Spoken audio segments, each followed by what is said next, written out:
Welcome you all on your own channel IQ startup. मैं निधि राज आप सभी का स्वागत करती हूँ आपके अपने चैनल IQ स्टार्टअप में। दोस्तों, आई होप कि हमारी सारी वीडियोस आप लोग देख रहे होंगे और साथ ही साथ वो सारी वीडियोस आपको पसंद भी आ रही होंगी। हमने अपनी ओर से हर संभव कोशिश की है, हर संभव प्रयास किया है कि आपको वो चैनल वीडियोस जो हैं उसमें सारी जो इम्पोर्टेंट बातें हैं, जितनी भी नॉलेजेबल बातें हैं, वो सारी चीज़ें आपको समझ में आए। एक्सप्लेनिंग का तरीका हमने एक जगह से नहीं, बहुत सारे बुक्स को स्टडी करके तब आपके लिए ये सारी चीज़ें हम आपके लिए प्रोवाइड कर रहे हैं। तो आई होप कि आपको वो सारी चीज़ें पसंद आ रही होंगी। अगर आपको इस वीडियो का लिंक इसके नोट्स चाहिए तो इसके लिए आप टेलीग्राम ऐप से जुड़ के वहाँ से आप वीडियोस के नोट्स या PDF जो है वो प्राप्त कर सकते हैं। तो चलिए इधर उधर की बातें ज़्यादा ना करते हुए हम चलते हैं अपने सिलेबस की ओर। तो जैसा कि आप सभी को पता है कि हम क्लास 10 के लाइफ प्रोसेस पढ़ रहे हैं। क्लास 10 का पहला चैप्टर जो है लाइफ प्रोसेस, जिसमें हम अपने बॉडी के अंदर होने वाले अलग अलग क्रियाओं के बारे में जान रहे हैं। उसमें हम लोगों ने ऑलरेडी न्यूट्रिशन, रेस्पिरेशन और ट्रांसपोर्टेशन के बारे में जान लिया है। तो आज के चैप्टर में हम पढ़ने वाले हैं एक्सक्रीशन, यानी कि हमने खाना खा लिया, उसका ब्रेकडाउन भी हो गया, वो ट्रांसपोर्ट होकर हर बॉडी तक पहुंच गया।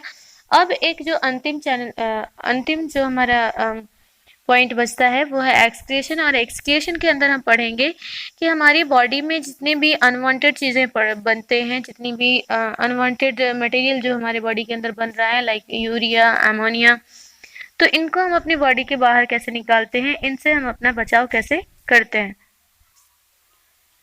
जैसे घरों में हम कचरा, मान लीजिए कि कोई कचरा भरा हुआ है, तो मतलब घर में कोई भी काम कर रहे हैं, जैसे किचन में गए खाना बनाने, तो खाना बनाने के बाद भी कुछ ऐसी चीज़ें, कुछ तो खाना बन जाता है जिसका हम यूज़ करते हैं, लेकिन कुछ ऐसी चीज़ें मटेरियल निकलते हैं, जैसे आलू का छिलका या जो भी चीज़ें जो अनवांटेड चीज़ें होती हैं जिसका हमारे लाइफ में कोई यूज़ नहीं है, तो वो क्या है, उसको हम क्या करते हैं, बाहर फेंक देते हैं। वहां से फिर कचरा वाला आके उठा के उसको ले जाता है। ठीक वैसे ही हमारी बॉडी के अंदर भी जो लाइफ प्रोसेसेस हो रही हैं, इनके बाद कुछ अनवांटेड मटेरियल बन जाते हैं। इन अनवांटेड मटेरियल को जो बाहर निकालने की प्रोसेस होती है, उसको हम कहते हैं एक्सक्रिएशन। एक्सक्रिएशन में आप जैसे देखते हो, पसीना पसीना के माध्यम से साल्ट निकलता है हमारी बॉडी से। आप देखते हो पसीना को, अगर कभी गलती से वो आपके मुंह में चला जाए तो आप देखते हो कि वो नमकीन लगता है। उसका रीजन क्या है? क्योंकि उसमें साल्ट की मात्रा ज्यादा होती है। जो एक्स्ट्रा साल्ट जो भी हम खाते हैं, एक्स्ट्रा साल्ट जो होता है वो बॉडी के बाहर किसके माध्यम से जाता है? वो हमारे पसीने के माध्यम से जाता है ना। तो इसी तरीके से एक्सक्रेशन और भी तरीके से होता है। तो स्वेट के बाद अगर हम देखें तो यूरिन भी एक माध्यम है जिसके द्वारा हम अनवांटेड चीज़ों को अपनी बॉडी से बाहर निकालते हैं। तो ये कैसे होता है, इसके बारे में आज के चैप्टर में हम पढ़ेंगे। तो कहता है कि एक्सक्रेशन क्या है? The biological process of removal of harmful metabolic wastage of living organism, यानी कि हमारी बॉडी के अंदर जितने भी वेस्ट मटेरियल बन रहे हैं उनको बॉडी से बाहर निकालना ही एक्सक्रेशन की मेथड कहलाती है, प्रोसेस कहलाती है। इससे क्या होता है कि हमारा बॉडी जो है वो क्लीन अप रहता है, हाइजीन रहता है ना। जब मान लीजिए कि हमारे बॉडी के अंदर कोई भी कचरा नहीं रहेगा, तो कचरा नहीं रहेगा तो क्या होगा, हमारी बॉडी हाइजेनिक रहेगी। और इसी हाइजेनिक हम अपनी बॉडी को हाइजेनिक रखने के लिए ही एक्सक्रेशन का जो पूरा सिस्टम हमारे बॉडी के अंदर काम करता है, उसकी ज़रूरत पड़ती है। अब आते हैं कि एक्सक्रेटरी सिस्टम में ह्यूमन बॉडी में कौन कौन से ऑर्गन्स काम करते हैं। तो उन ऑर्गन्स की बात करें तो इसमें सबसे पहला और बहुत मेनली जो वर्क करता है वो है हमारा किडनी। किडनी को रेनल एरिया भी बोलते हैं, इसको रेनल के नाम से भी जाना जाता है। तो किडनी जो होता है वो दो होते हैं हमारी बॉडी के अंदर, जैसे हमारे लंग्स दो हैं, हमारे हार्ट एक है ना। तो इस तरीके से किडनी की संख्या कितनी है हमारी बॉडी के अंदर? दो होती है। It is also known as renal. इसका नाम क्या है? रेनल। जैसे रेनल आर्टरी, एज रेनल से अगर हम मतलब किडनी से जुड़ा हुआ कोई भी बात करेंगे तो उसको हम रेनल से बोलते हैं।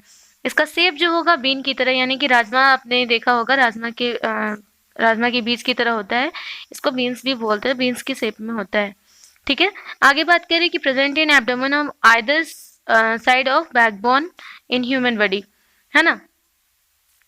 तो ये जो किडनी जो होते हैं ये बैकबोन के जस्ट मतलब अपनी बॉडी के डॉर्सल साइड में, ठीक है, पीछे वाले साइड में, आगे वाले साइड में तो आपका इंटेस्टाइन वगैरह होता है।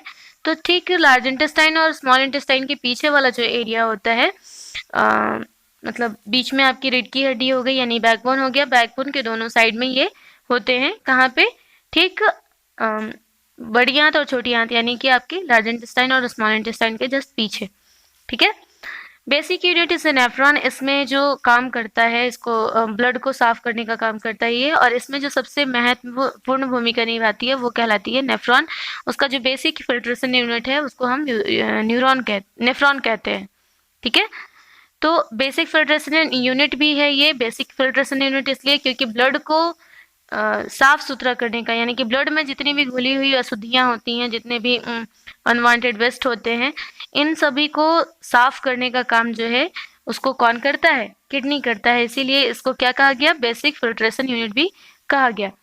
अब आगे बढ़ते हैं तो इसका फंक्शन क्या क्या है। अगर हम किडनी के फंक्शन देखें तो सबसे पहले to regulate amount of water in our body, यानी कि हमारी बॉडी के अंदर जितना भी अमाउंट ऑफ वाटर, जैसे अगर मान लीजिए कि हमारी बॉडी में मतलब वाटर मॉलिक्यूल की संख्या अगर ज़्यादा हो जाएगी तो वो क्या होगा? हमारी बॉडी फूलना स्टार्ट कर जाएगी, है ना। हमारे ब्लड में जो बोलते हैं ना कि ब्लड में पानी उतर गया, तो ब्लड में पानी उतरने का मतलब है कि इसका पीएच लेवल जो है वो घट जाएगा, है ना। तो इसको वो मेंटेन करने का काम करता है कौन? किडनी।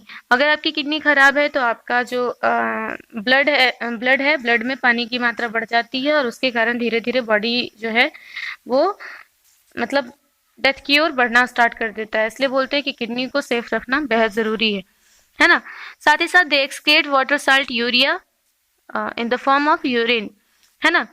आप देखते हो यूरिन के माध्यम से हमारे extra salt, extra water, extra urea जो भी हमारे बॉडी के अंदर बन रहा है, ये सारी चीजें, ऐसा नहीं कि वाटर हमारे लिए हार्मफुल है, हार्मफुल नहीं है, लेकिन अगर हम वाटर ज़्यादा ले लेते हैं और अगर वो सारे के सारे पानी हमारे बॉडी के अंदर ही रहेंगे तो क्या होगा कि हमारे बॉडी में ब्लड के अंदर पीएच लेवल जो है वो घट जाएगा, है ना। और अगर हम पानी कम लेते हैं तो ये पीएच लेवल बढ़ जाएगा। तो वाटर की भी उतनी ही इंपॉर्टेंस है हमारी बॉडी के अंदर जितना कि बाकी सारी चीज़ों का। लेकिन अगर ये वाटर किसी भी कारण से अगर वो ज़्यादा हो जाता है तो उसको एक्स्ट्रा अगर वो है तो उसको एक्सक्रिएट करने का काम कौन करता है? किडनी करता है। It maintains the level of fluid in our body, है ना, body by regulating the salt concentration. यानी सेम वही बात है कि अगर हमारी बॉडी के अंदर फ्लूइड बढ़ेगा कब? जब हमारे अंदर वाटर बढ़ेगा। वाटर को अगर एक्सक्रिएट कर दिया जाए तो हमारी बॉडी के अंदर जो साल्ट का कॉन्सेंट्रेशन है वो भी नॉर्मल रहेगा जितना होना चाहिए, या फिर उससे कम या ज़्यादा नहीं होगा। It maintains the blood pH level at 7.4। हमारे ब्लड का पीएच लेवल कितना होता है? 7.4 होता है। यानी कि ये किस तरह का होगा? 7 जब होगा तो ये न्यूट्रल, 7 से नीचे रहेगा तो वो एसिडिक, और 7 से ऊपर जाएगा तो वो बेसिक होता है। तो हमारा जो ब्लड का पीएच लेवल है वो 7.4 है, यानी कि इसका जो फॉर्मेट जो इसका होगा वो क्या होगा? बेसिक होता है। चलिए अब आगे आते हैं कि ये किडनी के बाद ये कहाँ जाता है। ये किडनी के पास जब ये ब्लड चला गया शुद्ध होने के लिए, उसको सही बनाने के लिए, तो उसके बाद ये कहाँ जाएगा? तो जितनी भी चीज़ें जो वांटेड चीज़ें थी, जो ज़रूरी चीज़ें थी, वो क्या करता है? किडनी छांट के वापस उसी ब्लड जो सर्कुलेशन हो रहा है उसके माध्यम से वो वापस उन नसों के द्वारा भेज देता है। लेकिन जो अनवांटेड चीज़ें हैं, ठीक है, जैसे एक्स्ट्रा वाटर, यूरिया, आपका नाइट्रोजनस बेस के जितने भी अनवांटेड चीज़ें होती हैं, जो वेस्ट मटेरियल होता है, या साथ ही साथ जो साल्ट है एक्स्ट्रा हमारी बॉडी के अंदर, हम लोग नमक भी खाते हैं बहुत ज़्यादा, अगर वो नमक ज़्यादा बढ़ जाएगा तो ब्लड प्रेशर बढ़ेगा।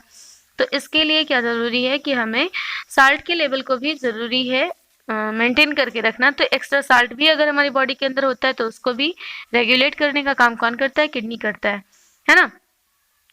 तो अब इन सब चीज़ों को वाटर के साथ घुला के मिला के इसको वो भेज देता है यूरेटर्स के माध्यम से यूरिनरी ब्लैडर तक। यूरेटर्स क्या करते हैं कि transport the urine formed in kidney to the urinary bladder. यानी कि ये जो यूरिन बना किडनी के अंदर उसको यूरिनरी ब्लैडर के अंदर लाने के लिए जो डक्ट होते हैं उनको यूरेटर्स डक्ट बोलते हैं, या फिर यूरिनरी डक्ट भी बोला जाता है इसको। अब आगे बात है, ये यूरिनरी डक्ट के होते हुए ये चीज़ें चली जाती हैं यूरिनरी ब्लैडर के अंदर, जो कि एक मैस्कुलर पार्ट होता है। इसमें अगर मतलब वाटर मॉलिक्यूल की संख्या जब बढ़ती है तो ये थोड़ा फूल भी जाता है, थोड़ा कॉन्ट्रैक्ट भी हो जाता है। तो इस तरीके से इसमें संकुचन और शिथिलन यानी कि कॉन्ट्रैक्शन और रिलैक्सेशन होता रहता है, ठीक है।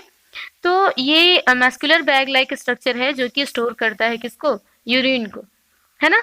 आगे जब बढ़ते हैं तो यूरेथ्रा क्या है? यूरेथ्रा क्या है? वो आउटिंग पॉइंट है, यूरिन जहाँ से बाहर निकलता है ना? अक्सर रिप्रोडक्टिव सिस्टम्स जो होते हैं उनके जो एक्सटर्नल एरियाज हैं उन्हीं के आसपास ये यूरिनरी यूरेथ्रास भी पाए जाते हैं। ठीक है, तो it helps the removal of urine when the urinary bladder is full. जब हमारा यूरिनरी ब्लैडर फुल हो जाता है, पूरी तरह से भर जाता है, तो भरने के बाद क्या करता है कि ये एक सिग्नल भेजता है ब्रेन को। ब्रेन मतलब उस सिग्नल को एक्सेप्ट करता है और उसके बाद फिर वो हमें फील होती है कि हमें यूरिन पास करना है। ठीक है, और इस माध्यम से फिर हम यूरिन पास करते हैं। जब हमें फील होती है कि हाँ अब यूरिनरी ब्लैडर भर गया तो हमें अब उसको पास करना है। तो टाइम टू टाइम हमें यूरिन पास करना भी बेहद ज़रूरी है। अगर इसको ज़्यादा आप अपने बॉडी के अंदर रखते हैं तो ये जितना देर आप उसके बॉडी के अंदर रखते हो उतना ज़्यादा ये हमारी बॉडी के लिए हार्मफुल होता है। ठीक है, तो ये पूरा एक स्ट्रक्चर है जिसके थ्रू हमारा एक्सक्रीशन सिस्टम जो है वो काम कर रहा है। इसके साथ साथ स्वेट्स के माध्यम से यानी पसीने के माध्यम से भी जो हमारे एक्सटर्नल पोर्स होते हैं, रोम छिद्र जिसको बोलते हैं, इसके माध्यम से भी साल्ट जो है वो बाहर आ रहा है। वो भी क्या है? एक्सक्रीशन का माध्यम है। या फिर एनस के थ्रू जो हम न्यूट्रिशन के दौरान जो हम खाना लिए हैं उसमें जो एक्सक्रीशन जो होता है एनस के द्वारा, वो भी एक्सक्रीशन के अंदर ही आता है। लेकिन बेसिकली हम लोग जो एक्सक्रीशन पढ़ते हैं वो इसी किडनी के बारे में पढ़ते हैं और इसी के बारे में पढ़ा जाता है। तो इसमें देखिए, इसमें दो किडनीज दो होते हैं, लेफ्ट किडनी और राइट किडनी। यहाँ पे आपको दिखा देती हूँ मैं। ये हो गया आपका लेफ्ट किडनी और ये हो गया आपका राइट किडनी। साथ ही साथ बात करें, मैंने जब आपको हार्ट पढ़ाया था तो हार्ट के अंदर मैंने बताया था कि दो तरह के बॉडी के अंदर वेन्स मतलब ब्लड वेसल्स होते हैं। एक होता है आर्टरी, दूसरा होता है वेन। तो ये ऑर्टा है। ऑर्टा मैंने बताया था कि जो पूरे बॉडी के अंदर सप्लाई करता है ब्लड को, है ना? तो ये ऑर्टा हो गया। और ये कौन सा है? जो डीऑक्सीजनेटेड ब्लड को ढोने का काम करता है ना? तो इसका नाम है वेना केवा। मैंने बताया था आपको, वहाँ पे आप जाके, अगर हार्ट की वीडियो आपने नहीं देखी है तो वहाँ से जाके आप प्लीज़ देख लीजिए, ताकि आपको वेन्स और आर्टरीज के बीच में क्या क्या डिफरेंसेस हैं वो चीज़ें आपको समझ में आ जाएंगी। तो आप देख लीजिए कि ये रेड वाली जो आपको लाइनिंग दिख रही है, नस दिख रही है, ये क्या है? ऑर्टा है। और ये ब्लू वाली जो पार्ट दिख रही है आपको, है ना, ये क्या है? वेना केवा है। अब इसके माध्यम से क्या होता है कि ये पहले तो जो ऑक्सीजनेटेड ब्लड है वो, चूंकि अब उसको भी अब नेफ्रॉन्स जो काम कर रहे हैं किडनी के अंदर, उनको भी तो ऑक्सीजन की ज़रूरत है। तो वहाँ पे ऑक्सीजनेटेड ब्लड पहुँचता है ऑर्टा के माध्यम से। जितनी ज़रूरत होती है उतना वो यूज़ करता है। साथ ही साथ जो उसमें उस ब्लड के अंदर जो घुले हुए अनवांटेड चीज़ें होती हैं उसको वो क्लीन करता है। क्लीन करने के बाद फिर से वो ऑक्सीजनेटेड ब्लड के अंदर उसको भेज देता है।